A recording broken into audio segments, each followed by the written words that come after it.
दोस्तों नमस्कार। आज का टॉपिक है एसएससी जीडी 2022 और ये क्लास 21 है, ये क्लास 21 है। क्लास स्टार्ट करने से पहले एक बात मैं कहना चाहूँगा। आज 30 दिसंबर 2022 है और ये मेरे जीवन का एक बहुत ही यादगार दिन बन गया है और ये यादगार हो पाया है सिर्फ आप लोगों की वजह से। आज हमारे YouTube परिवार की जो संख्या है वो 1000 हो गई है। इतना प्यार और इतना स्नेह दर्शाने के लिए आप लोगों का तहे दिल से धन्यवाद। मैं जितना आप लोगों को धन्यवाद कहूं उतना कम है। और एक बात की मैं गारंटी देता हूं आप लोगों को कि जितना प्यार आपने दिखाया है, जिस समर्पण भाव से हम आज तक आप लोगों को पढ़ाते आए हैं, इसी समर्पण भाव से हम आगे भी पढ़ाते रहेंगे। इससे ज्यादा हो सकता है, कम नहीं हो सकता। बस आप मुझ पर भरोसा बनाए रखिएगा ऐसे ही। बिना आप लोग का समय वेस्ट किए सीधे हम सवाल पे चलते हैं। सवाल यह है, एक आदमी ने 48 रुपए में 12 के भाव से कुछ खिलौने खरीदे और 48 में 8 के भाव से उन्हें बेच दिए। उनका प्रतिशत लाभ या हानि ज्ञात कीजिए। देखिए यहां पर जो 48 है ये 12 से डिवाइड हो रहा है। 12 चौक 48 और 8 छक 48 ये डिवाइड हो रहा है। लेकिन एग्जाम में, एसएससी के एग्जाम में अनेकों बार ऐसा पूछा गया है जहां पे डिवाइड नहीं होता है। वहां पर या तो जब डिवाइड नहीं होगा तो या तो बट्टा में आएगा या दशमलव में आएगा। तो इस सवाल को हम दो तरीके से बता रहे हैं। अब फटाफट आप इसको सीखिएगा प्लीज। पहला तरीका देख लीजिए। चूंकि ये डिवाइड हो रहा है तो 48 में 12 खरीदा है, वो 48 रुपये में 12 खिलौने खरीदा है तो एक का दाम 4 रुपया, ये हमारा सीपी हो गया, कॉस्ट प्राइस हो गया। फिर 48 में वो 8 बेचा है, मतलब 8 छक 48, ये हमारा सेलिंग प्राइस हो गया। तो लाभ कितने का हो गया? लाभ हमारा हो गया 2, 6 में से 4 गया 2 बटा क्रय मूल्य 4 गुणे 100, 2 दूनी 4, 2 से काटिए 50, मतलब 50% उसको लाभ हुआ। 50% उसको लाभ हुआ। जब चीजें आसानी से कट रही हैं तो आप इसको ऐसे कर सकते हैं, लेकिन जहां पे न कटे, जहां पे न कटे, जैसे मान लीजिए पूछे कि 19 रुपये में वो 7 खिलौने खरीदा और 19 में 3 बेचा। 19 रुपये में 7 खिलौने खरीदा और 19 का 3 बेचा, तो यहां कट नहीं रहा है, 19 से 3 कट नहीं रहा है। तो एक ऐसा कॉमन तरीका निकाला जाए कि वो सब पे काम करे। 48 रुपया है, ध्यान दीजिएगा, इसको प्लीज देखिएगा ध्यान से। 48 रुपया में वो 12 खरीदा है और 48 में वो 8 बेचा है, ठीक। तो हमेशा इसका गुणा इससे और इसका गुणा इससे, देखिएगा तिरछा गुणा, इसका इससे और इसका इससे। तो जो ये हम गुणा करते हैं ये हमेशा क्रय मूल्य होता है। ऊपर वाले का गुणा जो हम इससे करेंगे तो ये हमेशा क्रय मूल्य होगा। तो 48 अट्ठे होता है 384 और ये जब हम गुणा 12 से करेंगे ये विक्रय मूल्य होगा। ये क्रय मूल्य और ये विक्रय मूल्य। तो 12 अट्ठे 96 के 6, हाथ में लग गया 9, अब 12 चौक 48, 9 57, 576। तो ये हमारा क्रय मूल्य है, समझा दे रहे हैं। ये हमारा क्या है, इसको क्रय मूल्य है और ये हमारा विक्रय मूल्य है। तो लाभ कितने का हो गया? तो 576 में से घटाइए, 6 में से 4 गया 2, 38 10 48, 9 57, 192, 192 बटा क्रय मूल्य 384 गुणे 100। लाभ परसेंटेज पूछा है तो 48 चौको 192, 48 अट्ठे 384, 4 दूनी 8, 2 50, मतलब इसको 50% लाभ हुआ। 50% लाभ हुआ। देखिए हमारा 50% यहां भी है, 50% यहां भी है। ये वहां पे काम करेगा जहां चीजें आसानी से कट जाती हैं, लेकिन जहां पे न कटे वहां पर ये काम करेगा, सारे सवालों पे काम करेगा। ये जो है सारे सवालों पे काम करेगा ये, और ये भी काम करेगा। लेकिन आप फंस जाएंगे। कहां फंसेंगे? जब चीजें बट्टा में आए तो। यहां राउंड फिगर में 4 आ गया है, राउंड फिगर में 6 आ गया है, तो चीजें आसान लग रही हैं। लेकिन जैसे ही ये बट्टा में आएगा तो आप फंस जाएंगे। तो आप देख सकते हैं, जो आपको अच्छा लगे आप उस विधि को फॉलो करिएगा। आगे बढ़ते हैं।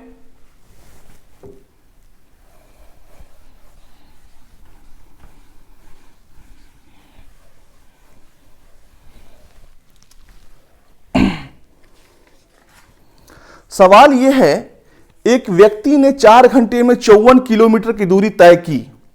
उसने कुछ दूरी 6 किलोमीटर प्रति घंटे की चाल से पैदल चलकर और शेष दूरी 18 किलोमीटर प्रति घंटे की चाल से साइकिल द्वारा तय की। पैदल तय की गई दूरी ज्ञात कीजिए। जब भी इस तरह का सवाल आए तो आप एलिगेशन मेथड से करिएगा, हमेशा मिश्रण विधि से करिएगा आप इसको समय बचाने के लिए।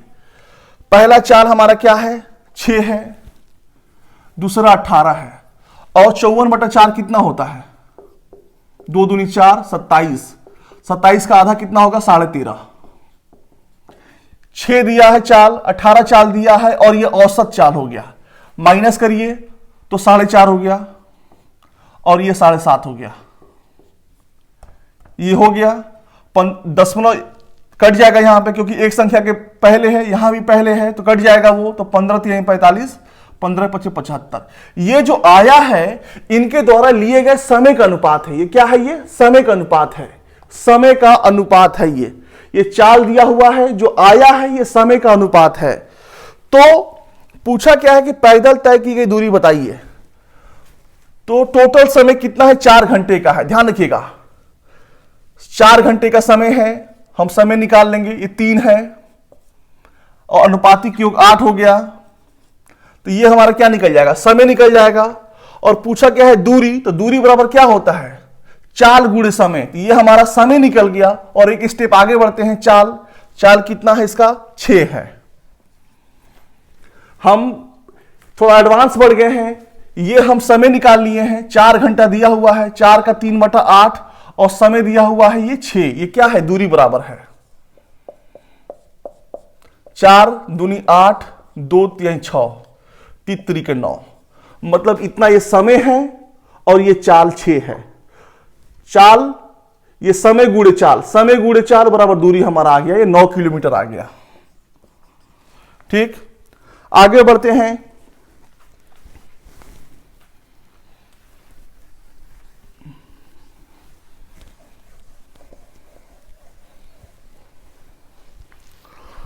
ए और बी एक कार्य को 30 और 40 दिन में पूरा कर सकते हैं।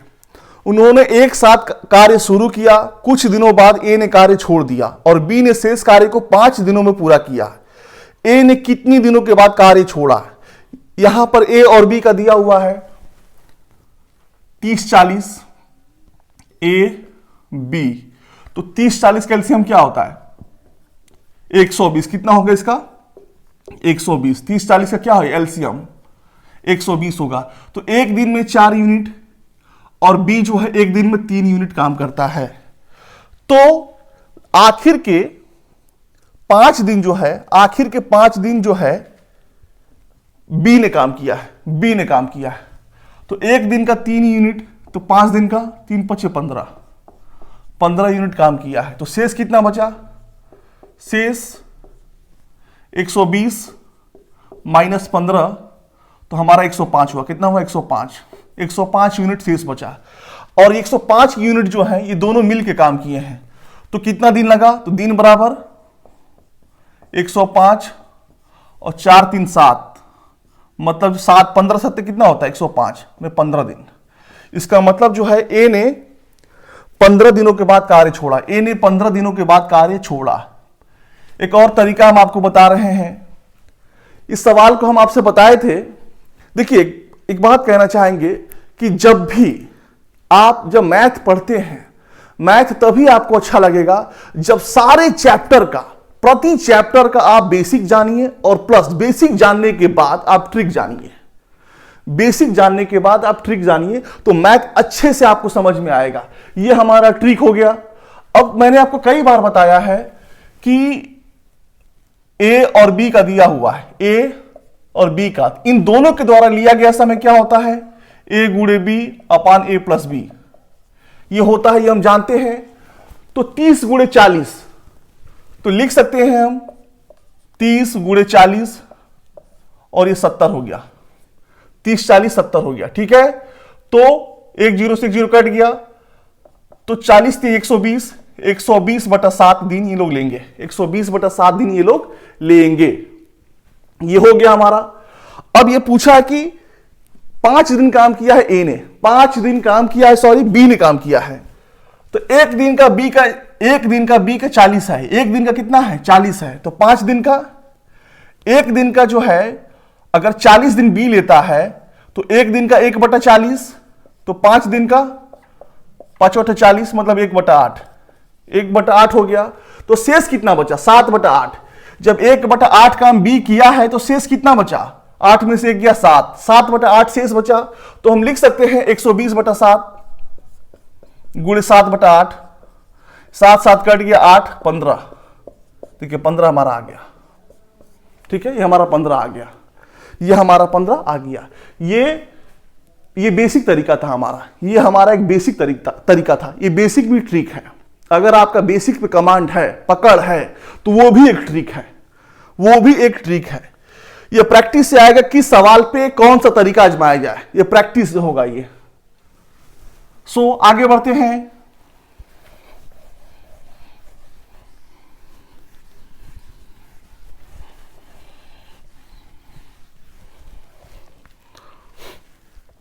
सवाल यह है, एक व्यक्ति ने बिना कोई लाभ या हानि अर्जित किए 2 टीवी सेट 7200 रुपया प्रत्येक की दर से बेचे। यदि उसने एक टीवी सेट को 10% हानि पर बेचा हो तो उसने दूसरे टीवी सेट को कितने % लाभ पर बेचा। तो जब भी इस तरह का सवाल आए तो जाहिर सी बात है 7200 रुपया में एक को बेचा है, तो 2 को बेचा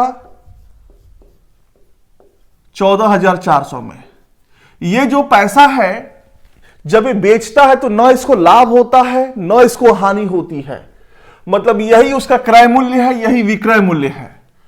तो पहले को बेचा है 10% हानि, मतलब ये 90% का दाम है, तो 100% का दाम प्लस फिर 7200 में बेचा है और इसको लाभ पे बेचा है, तो 100 प्लस x गुणे 100 बराबर 14,400। ठीक है, 1 0 से कट गया ये, 9 8 72 0, कितना हुआ ये 8,000।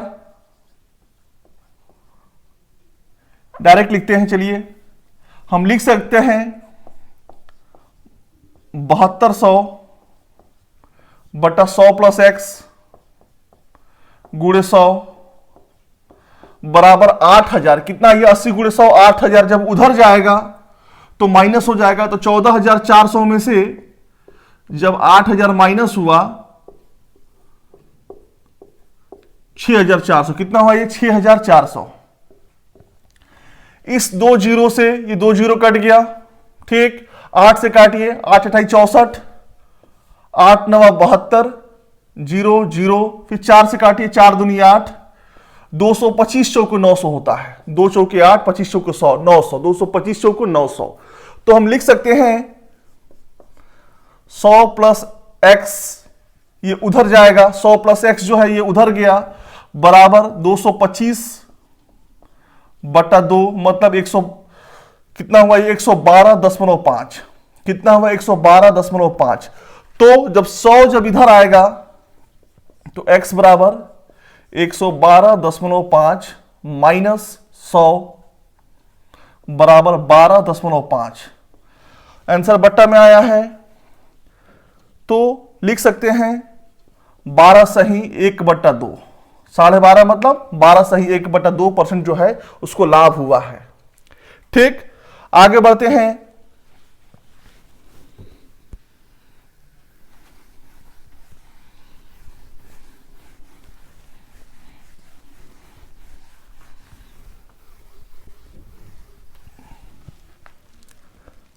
सवाल यह है कि किसी बॉक्स में 50 पैसे और 25 पैसे के सिक्के 9 और 5 के अनुपात में रखे हैं, जिसकी कुल धनराशि 207 रुपये है। 50 पैसे के सिक्कों की संख्या ज्ञात करिए। यहां पैसों मिल दिया है, हम आपको बताए थे ये 50 पैसा और ये 25 पैसा, अनुपात क्या है 9x और ये 5x है।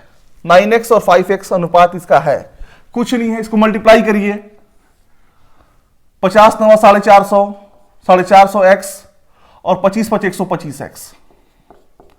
इन दोनों को आप ऐड कर दीजिए, बराबर 207 जो रुपया है इसको आप पैसा में कन्वर्ट करिएगा। क्यों? क्योंकि ये पैसा में दिया हुआ है, 50 पैसा 25 पैसा, तो पैसे में कन्वर्ट करने के लिए 2 जीरो बढ़ जाएगा ये, तो 450, 125, 575x, तो x बराबर 207 डबल जीरो और ये 575। काटिए इसको। ये हमारा देखिए, चूंकि टेबल याद है मुझे तो चीजें तुरंत दिमाग में आ रही हैं। 207 मैंने कहीं देखा है, कहां पे? 23 नवा 207 होता है, 23 नवा 207, तो 23 नवा 207, 23 दूनी 46, 11 23 25 115, ठीक है। 25 25 3 75, 25 3 75, 75 10 85 और 5 ने 15, 25 छक्के 150, मतलब जो है क्या है ये, x का मान कितना आया? 36 आया। तो पूछा क्या है, 50 पैसे के सिक्कों की संख्या कितनी है? उसका अनुपात 9 था, तो 9 गुणे 36, 36 नवा 324, तो 50 पैसे के सिक्कों की संख्या 324 है, 324 है। सो आगे बढ़ते हैं।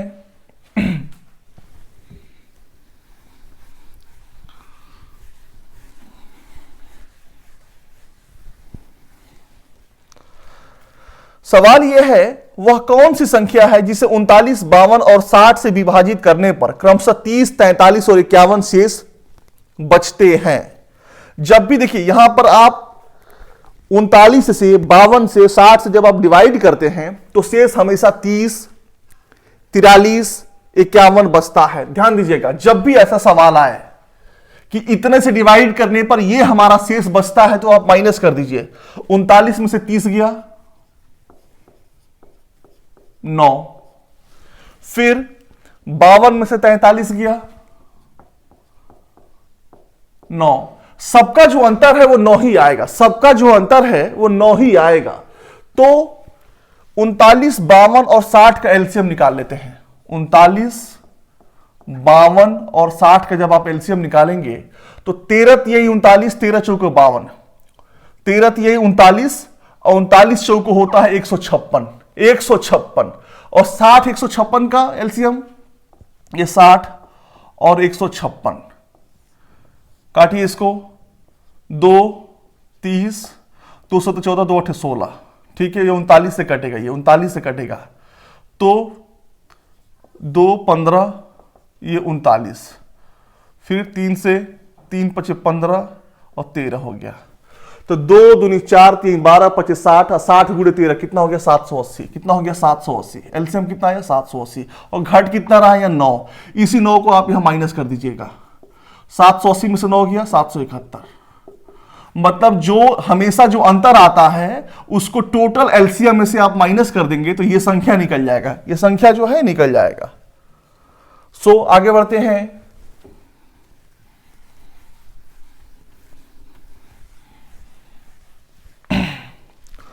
वार्षिक वेतन वृद्धि मिलने पर नीरा का वेतन 45,000 से बढ़कर 48,150 हो गया। प्रतिशत वृद्धि ज्ञात करिए। मैंने 45,000 वो सैलरी पा रही थी, बढ़ के हो गया 48,150। तो 48,150 जो है बढ़ गया है, 45,000 वो पा रही थी, मतलब 3,150 बढ़ गया है। तो कितना बढ़ा है? 3,150 बटा 45,000 गुणे 100, 2 जीरो से 2 जीरो कट गया, 1 जीरो से 1 जीरो, 45 सत्य होता है 315, मतलब 7%। 7% जो है उसकी सैलरी बढ़ी है, 7% उसकी सैलरी जो है बढ़ी है। आगे बढ़ते हैं।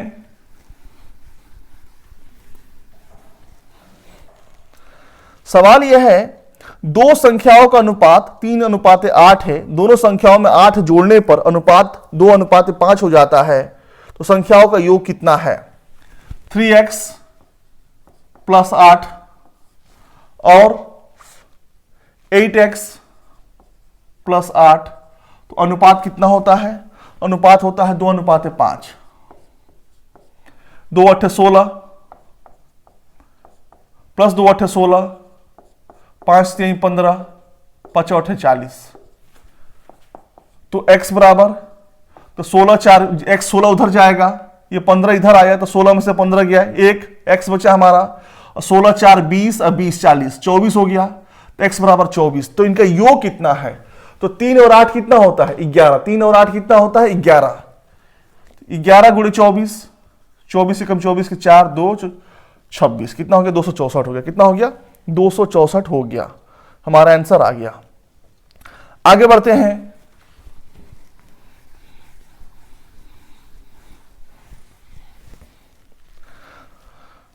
सवाल यह है कि मैं 10 किलोमीटर प्रति घंटे की चाल से चलती हूं और एक निश्चित दूरी 2 घंटे में तय करती हूं। यदि मैं अपनी चाल में 5 किलोमीटर प्रति घंटे की वृद्धि कर लूं तो मैं गंतव्य पर कितने समय पहले पहुंच जाऊंगी? यहां पर क्या है? चाल दिया हुआ है और समय दिया हुआ है। चाल और समय, तो दूरी बराबर 10 गुणे 2 मतलब 20 किलोमीटर है दूरी। तो अगर चाल में 5 किलोमीटर बढ़ जाता है, मतलब चाल 10 बढ़ के 15 हो जाए, तो समय, तो फिर समय पूछा है, समय बराबर दूरी, दूरी 20 और चाल 10 और 5 कितना हो जाएगा? 15। 10 दिया है और 5 कह रहा है बढ़ने को, 10 5 15, तो 5 को 20, 5 ये 15, 4/3 घंटा। जब 4/3 घंटा हमारा आया है, इसको आप जब मिनट में कन्वर्ट करेंगे तो 1 घंटे में 60 मिनट, तो 60 से मल्टीप्लाई हो जाएगा, 3 20, 20 को 80 मिनट, कितना हुआ? 80 मिनट लग रहा है। तो पूछा क्या? कितने समय पहले पहुंच जाएगी? 80 मिनट अब लग रहा है, और पहले कितना लगता था? 2 घंटा, 120 मिनट। पहले 2 घंटा मतलब 120 मिनट, और अब लग रहा है 80 मिनट, मतलब 40 मिनट वो पहले पहुंच जाएगी। 40 मिनट वो पहले पहुंच जाएगी। सो आगे बढ़ते हैं।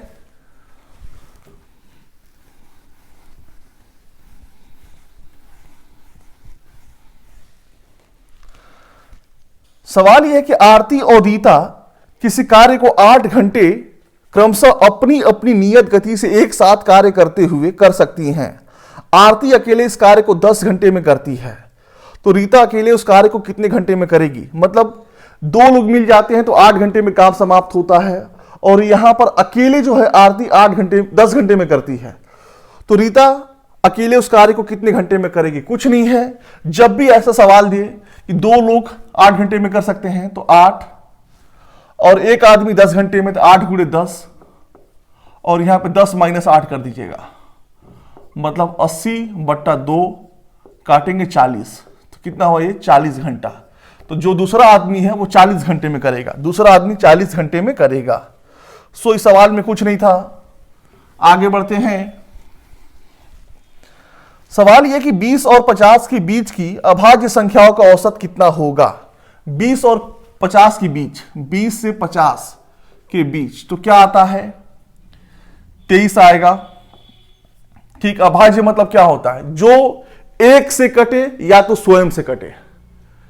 23 प्लस 28 29 हो जाएगा, प्लस 31 हो जाएगा, 37 हो जाएगा, प्लस 41 हो जाएगा, प्लस 43 हो जाएगा, 47 हो जाएगा। ठीक, इतना वो पूछा है 20 से 50 के बीच में, बटा 7 इनका औसत पूछा है, इनका औसत पूछा है। तो इसको जोड़िए, 7 3 10, 1 11, 7 18, 1 19, 9 28, 28 3 31 के 1, हाथ में लग गया 3, और 4 4 8 4 12, 3 15, 3 18, 2 20, 2 22 और 3 कितना होता है? 25 बटा 7। तो 7 तरीके कितना होता है? नहीं कट रहा है पूरा पूरा, ये 21, 4 नहीं कटेगा, 7 तरीके 21, 4 बचा, 1 7 5 35। ठीक, फिर 6 7 8 56, ठीक है, 4 बचा, फिर 7 5 35, और आंसर हमारा 35.85 कहीं है। इसका आंसर कितना होगा? ए होगा। क्या होगा इसका आंसर? ए होगा। इसका आंसर जो है ए होगा। ठीक, सो आगे बढ़ते हैं।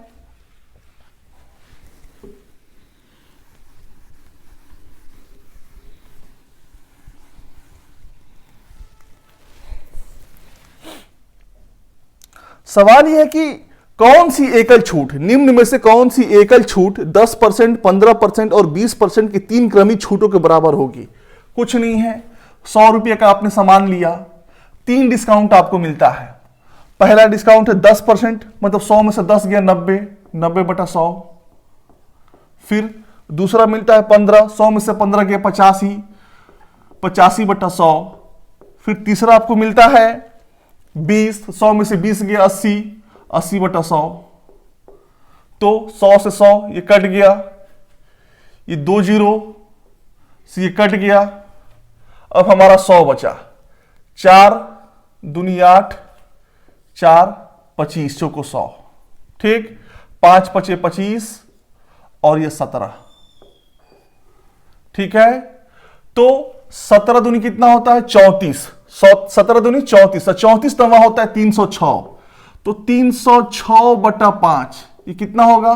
5 छक्के 30 और 5 एकम 5, 5 दूनी 10, ये दशमलव है बीच में।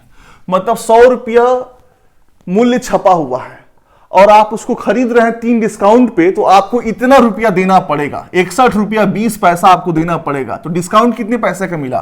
तो 100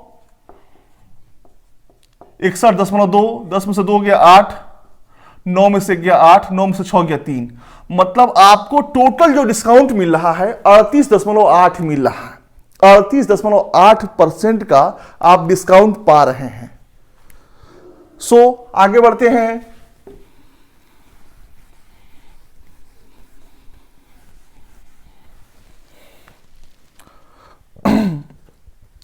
राखी अपनी दुकान की सभी वस्तुओं पर 30% की छूट देती है और इसके बावजूद वह 12% लाभ अर्जित करती है। उस वस्तु का क्रय मूल्य कितना होगा जिसका अंकित मूल्य 280 रुपया है? मतलब 30% का डिस्काउंट देने के बाद भी वो 12% का लाभ कमाती है। तो जिसका अंकित मूल्य 280 रुपया है, तो बताइए क्रय मूल्य कितना होगा? 30% का डिस्काउंट मतलब 70, 100 में से 30 किया 70, और लाभ कितने का है? 12% का है, मतलब 112। तो जो यहां पर आएगा आंसर वो क्रय मूल्य होगा। क्या होगा? ये क्रय मूल्य होगा। ये हम कई बार आपको बता चुके हैं। 14 पचे 70, 14 अट्ठे 112, ठीक है। 8 तरीके 24, 4 कट जाएगा ये, 8 तरीके 24, 8 पचे 40, 35 अट्ठे 280 होता है। 35 पचे 175, कितना हो गया? 175 रुपया। मतलब 175 रुपया क्रय मूल्य है। 175 रुपया जो है क्रय मूल्य है, ठीक है।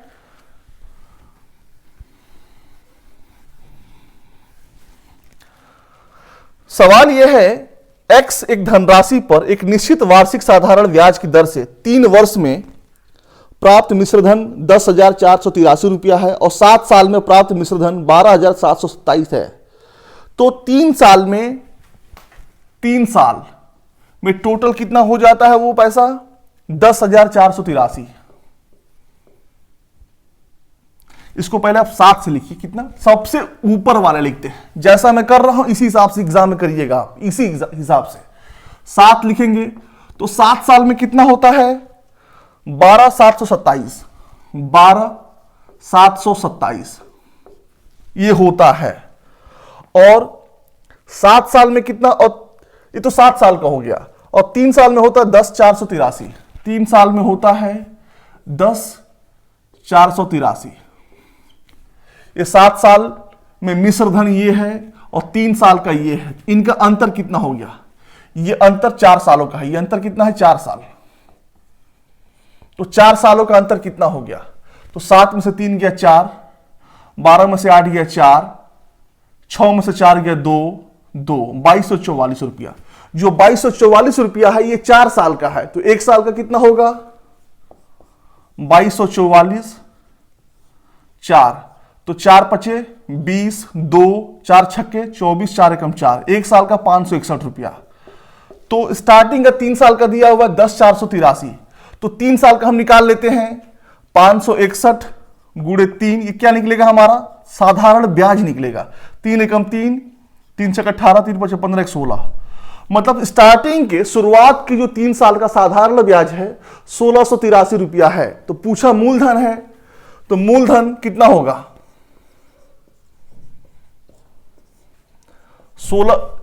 10,483 माइनस 1683, इस 83 में से 83 गया, 2 जीरो हो गया हमारा, और 14 में से 6 गया 8, 14 में से 6 गया 8, और 9 में से गया 8, मतलब 8800 रुपया होगा। कितना होगा मूलधन हमारा? 8800 रुपया होगा। कितना होगा? 8800 रुपया हमारा होगा। आगे बढ़ते हैं। सबसे ऊपर वाला आप लिखिएगा ताकि घटाने में आपको आसानी हो, घटाने में आसानी हो। ये 4 साल का हमारा इतना है, तो 1 साल का हमारा साधारण ब्याज, तो शुरुआत के 3 साल का 1683 रुपया हो गया। मिश्र धन माइनस साधारण ब्याज बराबर मूलधन होता है। ठीक है, आगे बढ़ते हैं।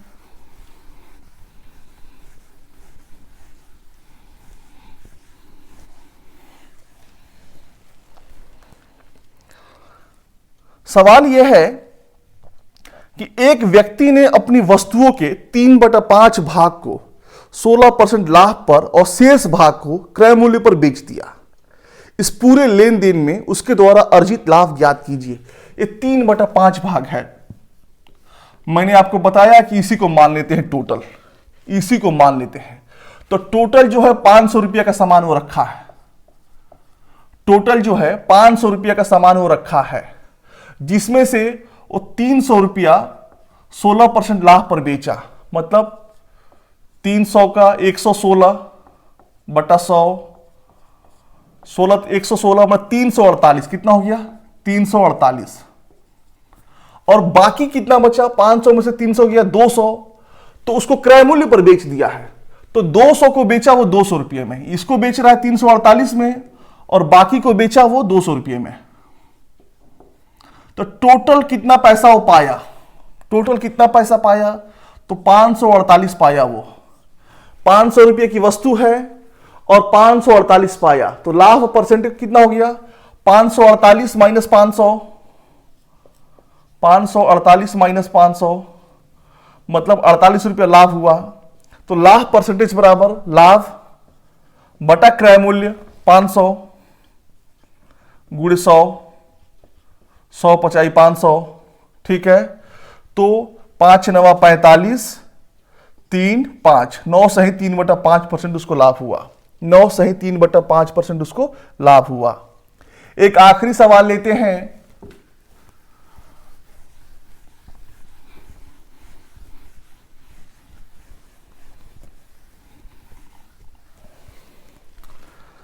रामू ने एक बैंक से 20,000 की राशि का ऋण लिया और 5 साल बाद उसने इसे चुकाने के लिए बैंक को 25,000 का भुगतान किया।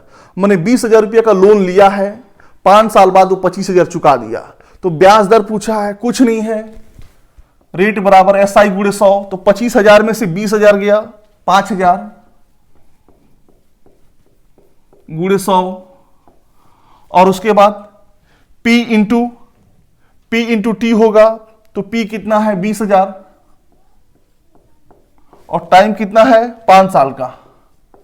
ये 4 जीरो है, ये 2 जीरो और ये 2 जीरो, 4 जीरो कट गया हमारा, बिल्कुल कट गया।